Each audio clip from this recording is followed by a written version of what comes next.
It was 2 weeks before Christmas, and Joanna Gaines was lying in a hospital bed instead of wrapping presents. A photo would later surface online, the kind of photo nobody expects from a woman who built an empire out of farmhouse sinks and shiplap. Sunglasses on, peace sign up, a hospital gown instead of her usual flannel. For a split second, fans scrolling their phones thought the worst. Was Joanna Gaines seriously ill? Was the Magnolia Empire about to lose its quiet half? The truth, when it came out in her own words days later, was both simpler and more human than anyone expected, and it forced her husband, the man known for his jokes and his hammer, to face something he couldn't fix with either one. This is the real story of what happened to Joanna Gaines, why Chip went quiet for a while, and how an old injury from a high school cheerleading squad ended up reshaping how the most famous renovation couple in America thinks about success.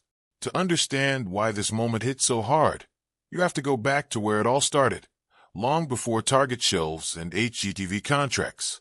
Joanna Stevens grew up the daughter of a tire shop owner in Texas, and as a teenager she was a cheerleader, the kind of activity that looks harmless from the bleachers, but can leave a permanent mark on a young body. Somewhere in those years of basket tosses and pyramids, she hurt her back. It wasn't dramatic at the time. No ambulance, no headline, just an injury that quietly tucked itself into her spine and waited. She went on to study communications at Baylor University, dreaming at one point of becoming a television journalist, with no idea that years later cameras would follow her anyway, just not the way she imagined. Chip Gaines, a Baylor business major with more hustle than direction, first noticed her in a local television commercial and made his way into her father's tire shop just to meet her. They married in 2003, broke, working construction jobs, flipping whatever houses they could afford, with Joanna managing a small shop called Magnolia Market on the side. In 2001, before the wedding even happened, that old cheerleading injury caught up with her for the first time. She needed a microdiscectomy, a procedure to relieve pressure from a herniated disc, and the timing was almost comically bad.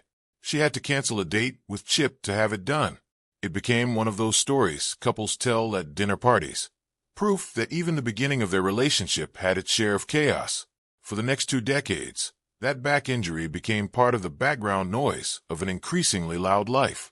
Magnolia Market grew. Fixer Upper launched on HGTV in 2013 and turned into a phenomenon almost overnight, built on Chip's restless energy and Joanna's calm eye for design. 5 children arrived along the way: Drake, Ella, Duke, MEK, and Crew, the youngest born in 2018. By the time Magnolia Network officially launched in January 2022, Chip and Joanna weren't just a couple anymore. They were a brand worth tens of millions of dollars, with new shows in production, a real estate empire, a product line, and a household name that stretched far beyond Waco. Underneath all of it, the same disc that had bothered her since high school kept acting up, the way old injuries do, flaring at inconvenient moments and getting tucked away again because there was always another project, another filming day, another child who needed her. By December 2022, it caught up with her for good. Joanna needed a second microdiscectomy, the same procedure she'd had in 2001, this time on a different disc.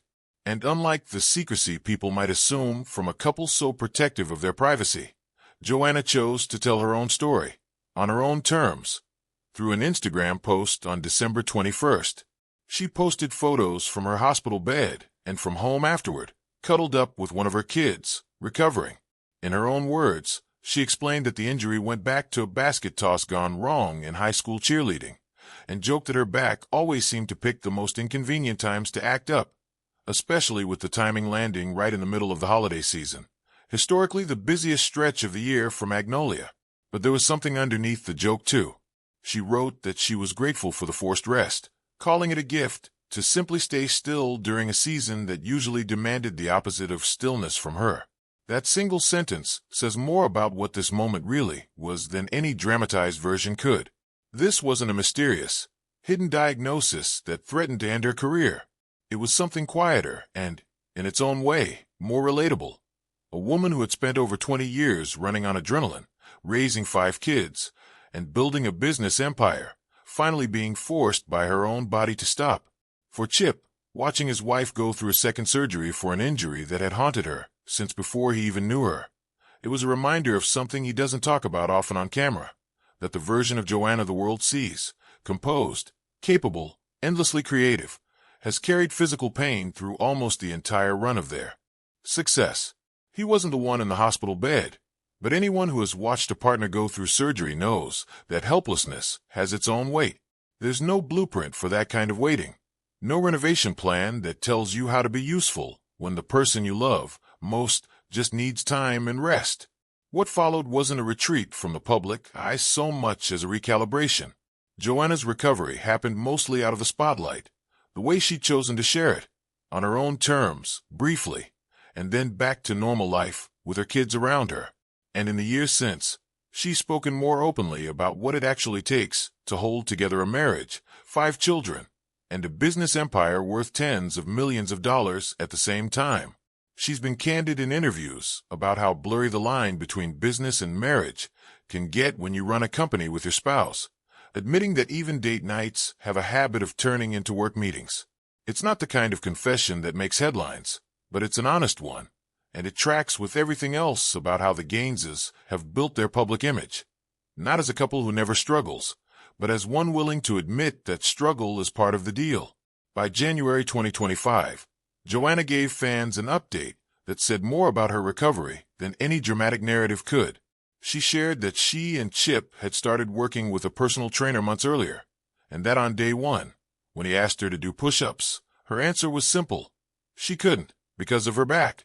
A few months later, she posted that she'd done 50 push-ups in a single session, celebrating the moment not as a fitness milestone, but as proof that she was finally done using age, old injuries, and a packed schedule as an excuse not to take care of herself. It's a small detail, but it's the kind of detail that tells the real story better than speculation ever could. The woman who once had to cancel a date with her future husband because of her back, who spent 2 decades building an empire while quietly managing chronic pain, was 3 years after her second surgery, doing push-ups and posting about it like a person who had genuinely turned a corner. If that had been the end of the story, it would already be a fairly moving one. Quiet resilience, an old injury finally addressed, a couple coming out the other side stronger. But 2025 had one more test waiting for Chip and Joanna, and this one had nothing to do with physical pain. In July of that year, their Magnolia Network series Back to the Frontier premiered on HBO Max, a show built around modern families giving up technology to live like 19th century pioneers. One of the 3 families featured was led by Jason Hanna and Joe Riggs, a married couple raising 10-year-old twin sons. For most viewers, it was simply another family on a survival show, no different from the others in the spirit of the series. But for a vocal slice of the evangelical audience that had long supported Chip and Joanna, much of it tied to the couple's own church community in Waco, the casting choice landed very differently. On July 12th, evangelist Franklin Graham, son of the late Billy Graham, posted on social media that he hoped the reports weren't true, and when he confirmed they were, called the inclusion of a same-sex couple very disappointing, writing that while Christians are called to love people, they should love them enough to tell them what he described as the truth of God's design for marriage. Other conservative religious organizations echoed the criticism in the days that followed. For a couple who had spent over a decade cultivating a brand built on faith, family, and Southern charm, the backlash from within their own community wasn't a small thing to absorb. And yet, instead of staying silent or distancing themselves from the show, Chip responded directly. On July 13th, he posted on X, asking critics to talk, ask questions, and listen, adding that it seemed too much to ask of modern American Christian culture. He went further, writing that it was a sad state of affairs when people who don't share his faith experience more hostility from believers than from anyone else. It wasn't a long statement, and it wasn't an apology. It was, by most readings, a quiet but firm line in the sand from a man who has spent his career being the easygoing, joke-cracking half of the partnership, choosing in that moment to be plain-spoken instead. Jason Hanna, one half of the couple at the center of the controversy, later thanked Chip and Joanna publicly, saying that representation like theirs on the show mattered for families who were still finding the courage to live openly, and that visibility wasn't only about being seen, but about making sure no one felt alone. Whatever side of that debate a viewer falls on, and reasonable people disagree about it, what's clear is that 2025 forced Chip and Joanna to do something they hadn't really had to do before on this scale. Take a public stand that risked alienating part of their own audience, rather than staying comfortably in the middle. Looking at the full arc of what Chip and Joanna went through across just a few years, from a hospital bed in December 2022 to a public statement on X in the summer of 2025, it's tempting to wrap it all up into one tidy lesson about love conquering everything. The truth is a little less cinematic and, honestly, more interesting. Joanna's story isn't really about a mysterious illness threatening to take her down.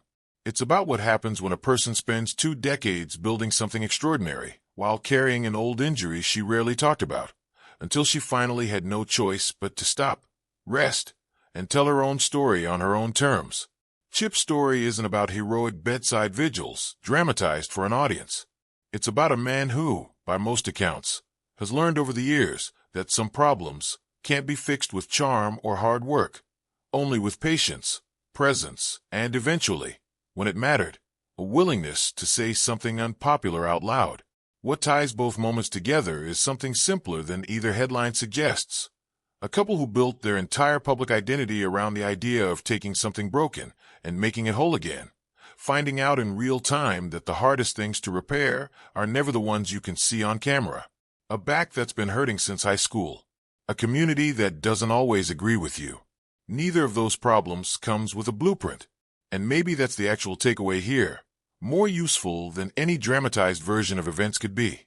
Resilience doesn't always look like a triumphant comeback story.